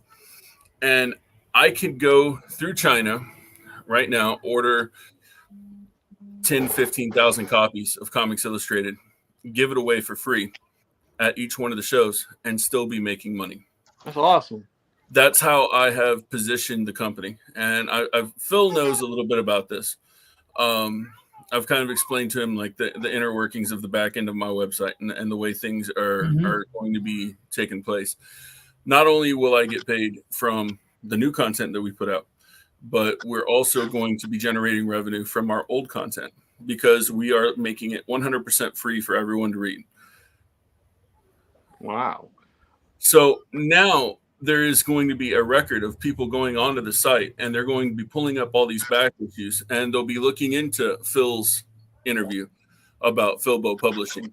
They'll be looking at all the other creators that we featured and going through our content and doing a deep dive on people that we featured in the past. And then we also have a list booked out to April or even close to May of cover artists who have requested to be in the cover, media personalities who've requested to have their YouTube shows featured. Cosplayers have been inquiring, and I'm talking about cosplayers with tens of thousands of followers coming in saying, hey, we want to be a part Their influence is big. That sounds great. This is good. Yeah, and they're like, we've got to be a part of this. And it's open door for everyone. We don't block anyone. Sorry, we don't hold anyone based on race, religion, creed, sex, orientation, any of that stuff. It is a promotion machine. That's what we're trying to establish with it. I didn't cut you off. So is it kind of like a Wizard magazine here, or you kind of showcase Wizard, but better? We put it in the hands of the creators themselves. Yeah, that's great. That's what we need. I was in the first issue. Thanks, Mike, for that, and Mindy. And they did a really nice. I think it was like 2 pages on me, and it was really nice. And I will say this, I'm being dead honest. It's professionally done, professionally edited. The articles are written professional. The layout of the magazine is professional. He showcases everyone from podcasters trying to make it to publishing companies like ours to independent artists. Even comic shops now. We started bringing comic shops into the fold. This start last doing month, conventions comic too, shop like small picked conventions. up 50 copies, Dude, 25 of each cover. That's Just really to put in good. the store. have you looked at doing small one-day conventions that can maybe even sponsor you? We're going to be looking into all options, and I'm talking about all options. And it's coming to the point to where I'm almost going to quit my day job and just do this 100% full time. But see, now be just to great. get back to the You can do problems, that. though, you have to invest a lot of money that a lot of people don't have. So what you're doing is wonderful for us. It helps us. But not Right. everybody can do this because And however I you're understand doing it, that. whether you're working 3 jobs or you married a 90-year-old that just died and she was rich, I don't know, but you're investing and pumping a lot of money in this, which is wonderful. But That's most because we people love can't this do that. industry. We love this industry. We want to see everybody succeed. Right, That's but most bottom line people what it can't is. do this, so we need someone like you who's going to start this. That's the truth. But let me ask you this, and I'm being totally honest. Yep. You call out people constantly for what you feel are lack of integrity, transgressions. And look, I'm not going to lie with you. I agree with the things you talk about. I agree that, like Mindy and I, especially when we talk about, you leave the kids alone, some of the weird porn stuff, this and that. So Yeah. I am on your side. I get that.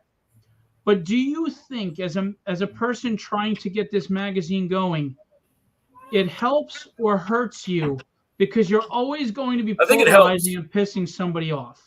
I think it helps. It really does. It gets more exposure. Some of the things that I say, it's like Howard Stern, Which is where we started this conversation. Why I brought it up, Christopher. It's like Howard Stern, man. They're like, how often do the people that like Howard Stern listen to him? An 5 hour. minutes. How long do the people that 2 hate him hours. listen to him? An hour. Why? Because they want to see what he says next. Exactly. And I kind of have that effect sometimes. But I mean, I don't go at people too hard. If they're acting stupid or doing some stupid shit, then I will. You make me laugh because you go out, you're just poking them, you're mocking them, you're laughing in their face. They're getting all pissed off, and Mike is laughing. Yeah, I'm having fun. But I mean, those very same people, if they came to me and they wanted to be in the magazine or do something or be promoted, I would be 100% behind them, and I would feature them the next month. I want to make this clear too. I'm not going to name the person because they don't deserve the credit, but they keep calling it a right-wing magazine. He just had Eric Larson in there. Eric Larson is as far as from right-wing as you can possibly be. No. Mike Wheeler is impartial to either, and Mike is not conservative. This is my thing. This is my thing. Here's the thing too, February is Black History Month. I stuck as many people of color that I possibly could fit in that magazine that would want to participate. That's cool. I just, me personally, I hate. Don't you hate when people want to pick the sides? That's the whole thing. Me and Phil talking about. I made a post about comic books was supposed to unify people. Remember back in the day, it was for the outcasts when you were like the nerd. Yeah. But you know what changed that? But now it's now they're becoming the bullies. What changed that was getting monetized on YouTube, because you can get monetized on YouTube and have somebody pay for a super chat instead of pay for your book. Yes, certain people they decided controversy is better, so they thrive on the anger. In my opinion, and I don't know this. This is speculation, total speculation on my point. I think Eric July and Ethan Van Sciver are probably still friends in the background, and they just created this war like wrestlers, the heel and the hero. Yeah, because they got along fine, and now they're fighting. I don't even know what they're fighting about because I don't follow it. But the truth is, it's hilarious. But they're both smart men who use the shock jock treatment to get attention. I warned Eric almost a year ago, and I told Eric, I sent him a tweet. I said, "Are you aware of what and who EVS is?" And that he forcibly removed every single conservative person in Comicsgate out of Comicsgate, and used his trolling arm, the war campaign, to troll and ruin these people's lives, and still does to this day. See, I don't know anything about that. I just and then the very second later, his wife on his Ripperverse Goalpost account brands me a detractor. Okay. And like I said, I sent him a message. You know, we were in an argument the other day on Twitter, and because he doesn't know how to use a word that is plural and is singular. But we were talking, and, you know, it's not businessman, it's businessmen when you're, you know, talking about more than one. But anyway, yeah, you know, I got to poke it a little bit. I'm like, dude, you're a writer. Come on, you can do better. Well, it's funny. I saw. I mean, I listened to both of them. You know, because you found it, and despite, you know, they got. I'm not getting into the politics and stuff, whatever. But end of the day, like they're both very good about keeping people engaged. You know. Yeah. And that's where we're at right now. Feeding on the most primal it's an outrage model. Anger. Yeah, you can't fall for that. You know, I'm not mad at them at all. I mean, what they do is it's incredible that just mentioning their names trigger people. You know, that takes some effort. This whole video has never been about knocking them. Here, it's about just factually saying what they're doing. That's it. Yeah, show us the magazine. Hey, I gotta drop this stupid background off. I'm fine. He's not happy right now. Yeah, don't worry about him, buddy. I'm like, we don't mind. Babies cry, kids get upset. Cool. Yeah, and I know her. That's Michelle Otero. She's a really nice person. That's a nice quality book. Every time I go to Las Vegas, her and her husband Justin come and buy the new tragedy book. So you have a Mike. You have a website and everything. Yeah, it's comicsillustrated.com. Okay. Cause I could already be following the page. I'm sorry, dude. Like, there's so much stuff going on these pages. I can't keep up with everything unless I talk to people. Here's another low-level micro form of gatekeeping. And maybe I'm going to sound paranoid, but I'm just stating facts. There's a lot of live streamers going on there, and I see them having people on all the time, and I see some of the same people coming on often. So you know that they're not booking far in advance because the person was just on 4 weeks ago, whatever. You know what I mean? Like, and they won't have me on their show. Have you ever noticed I don't do a lot of live stream appearances? People don't want me on the show. I don't know why, but they don't. That's why I do my own videos. I'll do it myself. But and to be honest with you, I get more views than some of these shows anyway. But there's only 2 or 3 people that like to have me on. Everybody else gives me an excuse, and I don't know why. So that limits my reach. I'm about to start live streaming again. I'm going to have you on a lot. The problem with you is I get worried people are going to start freaking attacking me. I got enough haters. I like Mike. I like Mindy. I get where they're coming from. But because they're viewed as antagonists by somebody, and some people have said lies about them that are believed, I just, you know, I'm trying to keep it neutral. Listen, like I said, when Ethan Van Sciver promoted Tragedy 2, I didn't know he was going to do it, right? Yeah. This is me being honest again, too. I'm not bashing Ethan, but I'm just going to be straight up and be honest. I wake up in the morning to hundreds of messages. Some of them are yelling at me, I can't believe you're Comicsgate. I'm not promoting you anymore. I'm not supporting you. And the other half were going, I didn't know you were Comicsgate. F the SJWs, good for you, blah, blah, blah. And it was just weird. And then I had the what are they called? The War Room?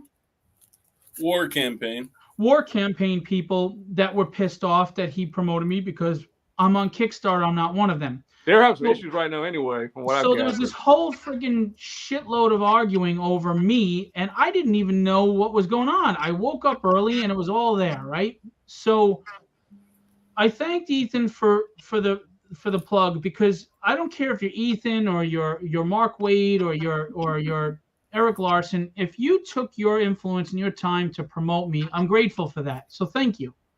Period. Whatever your ideology, thank you for promoting. You didn't have to do that. This is why people hate us. But let me finish this story. So, because we put out books. Yeah. And we call people that don't put out books idiots. Yeah. But let me finish my story. And lazy. So Ethan went on a show that night. I wasn't invited to the show. I wasn't whatever. And Ethan mentioned me and spoke on my behalf, saying that I'm this, I'm that, etc. without having a conversation with me, without inviting me on the show, he was speaking for me. And like I said, I agree with his message of they need to hire people that aren't activists and know about comics, but I don't agree with other things.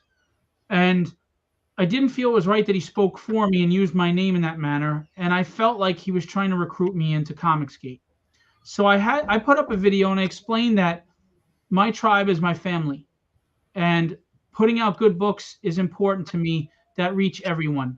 I don't want to divide. Comics are supposed to unite. Well, after that, he doesn't really respond to me. He blows me off. Like, I saw him at a show. I asked him, he was talking about, he was kind of weird with me. I asked him about the action figure, where he got it made.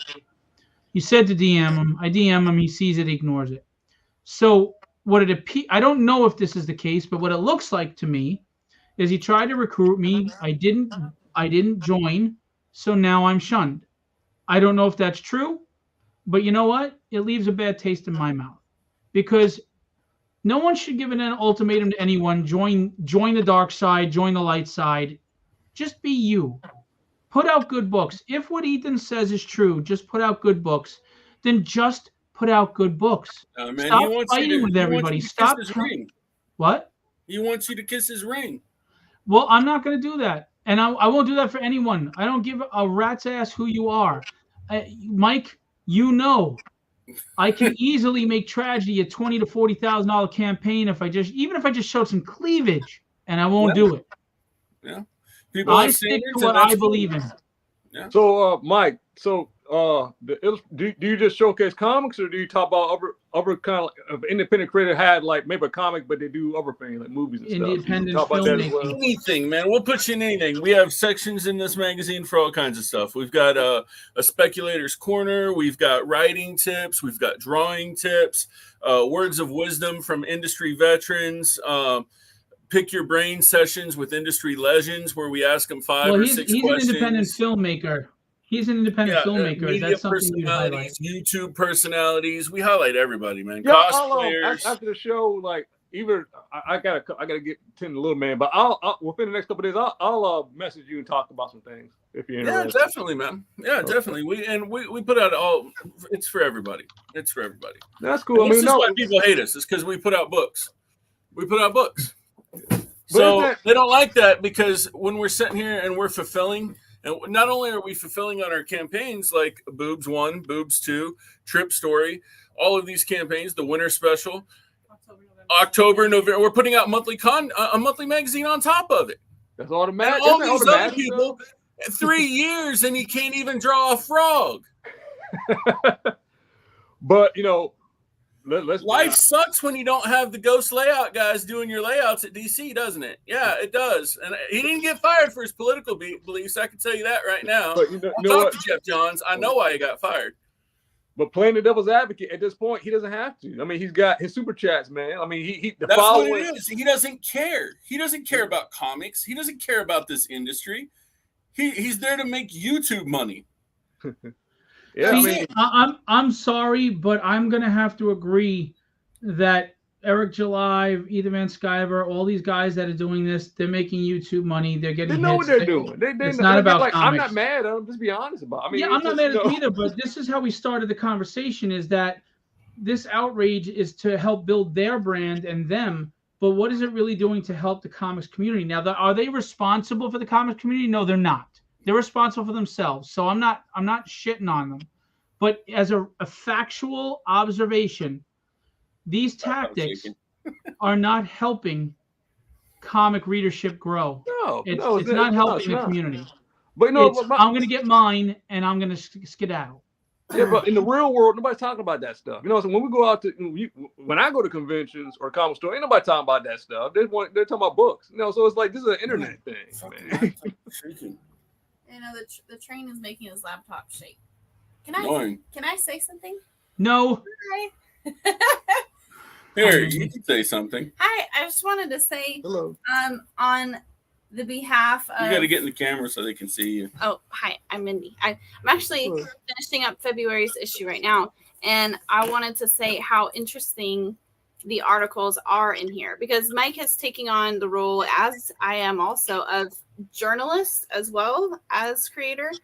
So, you know, some of his posts and a lot of his views come from a place of industry health. Mhm. And like, I think that these articles that we've written prove it. And I'm excited to see February's issue do that. In February, there's an article about creators blocking, which I wrote.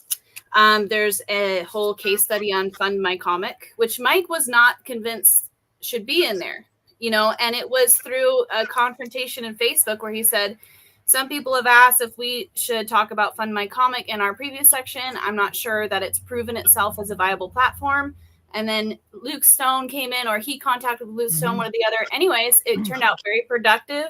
Cool. And he's It was very objective, and Mike sent me that to look Mhm. at. You know, I'll give Mike credit too, because it's not easy for any human to keep bias opinions out of an article when you're a journalist, and God knows that's rampant now. And Mike, you know, once in a while he shoots something by me because he knows I can go on my rants.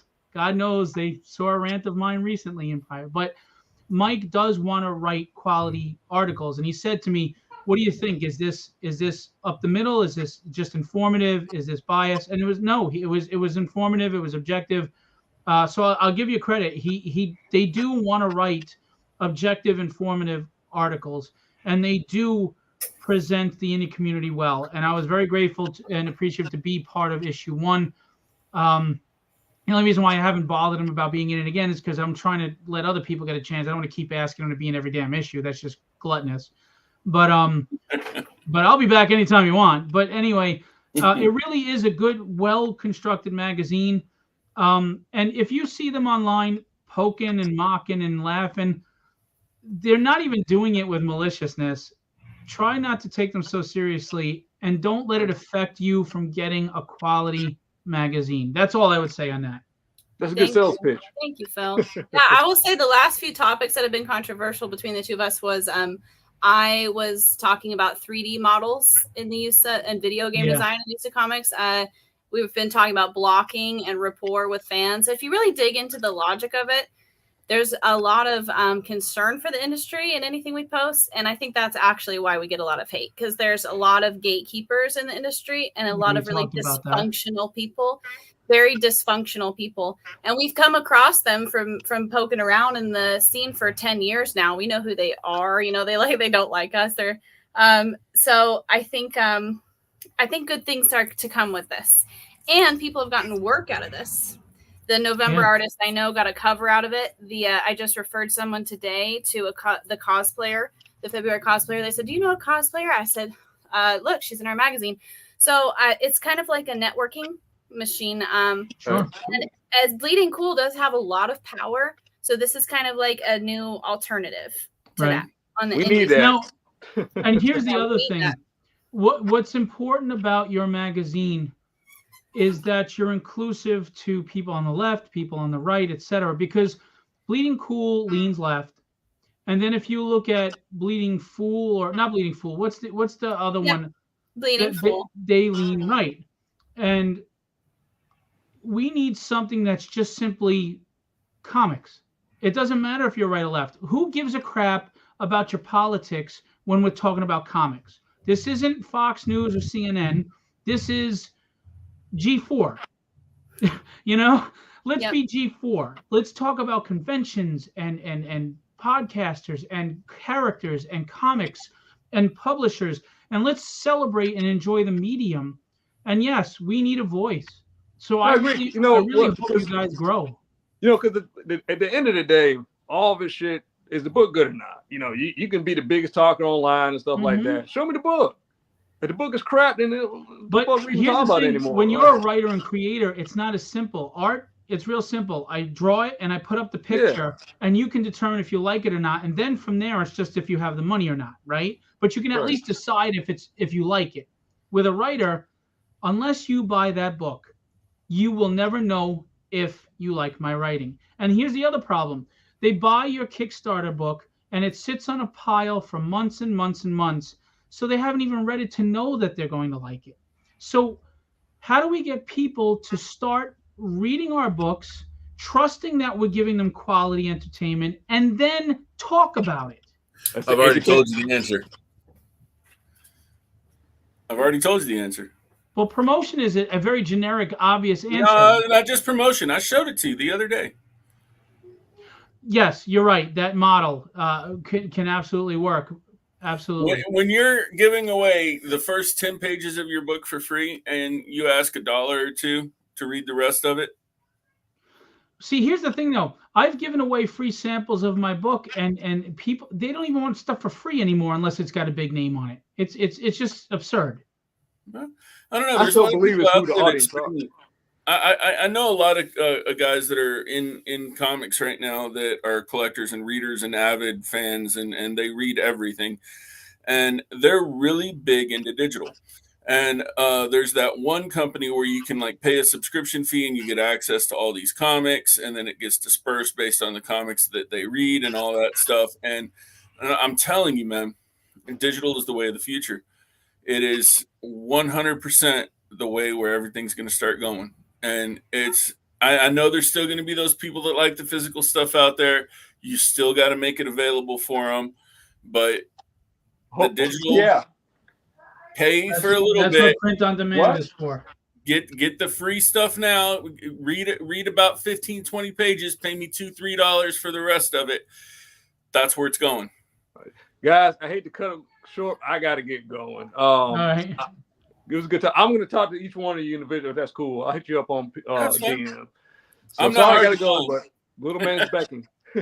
All right, guys. All right, Phil. Thanks for having me on. All right, man. Chris, you want to real quick just plug yourself before you go? Yeah, best way to find me on YouTube, Christopher J. Elston, and Instagram, Christopher J. Elston. I fuck Twitter, fuck Facebook. So, but yeah, hit me up. Just follow me on those 2 platforms. All right, cool. And you'll have a show coming up on EVS and them. So talk to you later. It's coming. All right, guys. Be good. Bye. We're gonna wrap this up in a minute, but why don't you and Mindy just flash the Comics Illustrated again? Why not? Let's do it. Oh no, it's fun. You just find us at comicsillustrated.com. We're gonna be doing big things with this year. We got a bunch of stuff going on. So also divinitycomics.com if you like creator-owned stuff. We've got Boobs and Trip Story out now. We'll be launching G-Busters soon. And yeah, that's about it. All right. If you do you want to show anything before you go, or you good? No, that's fine. All right. All right, Mike. Thanks for coming on. Thanks, Mindy, for coming on. And thanks to Christopher Elston. And, these are the issues we're facing right now. None of this was to bash anyone or attack anyone. It's just talking about the factual things that are affecting the industry. Is anyone responsible for the future of this industry? Yes and no. Not individually, but we all really should be trying to build readership again, because without readership, growth is not going to happen. This is a medium that can't sustain itself just on gimmicks. There has to be some sort of storytelling, some quality. Can we have both, collectible and reading? Of course, but we can't neglect the reading side, because that's where the future is. That's where the growth is. That's where expansion is. So if you watch this and you found it interesting, maybe you got some solutions, let's hear them, post about it, talk about it. If you see an indie book that you really enjoyed, create a buzz about it, talk about it. Let's get readership back. I mean, we can't really work on pricing right now because print costs are through the roof, et cetera, blah, blah, blah. Gatekeeping is what it is. But if we're going to circumvent these things, we have to start being a community that cherishes and worships good stories that resonate with you. And we have to start supporting those creators that give you professional quality work with resonating stories. And I'm not saying me, it could be anybody. It could be Mike, it could be Chris, it could be Lee Giles, Charles W. Morgan, whoever. But it starts with your support, because no industry survives without an economy, a circulating economy. And you need to invest in that economy to watch it grow and get stronger and get better. And if you are tired of the crap that's out there, do something about it. Support the new, fresh stuff.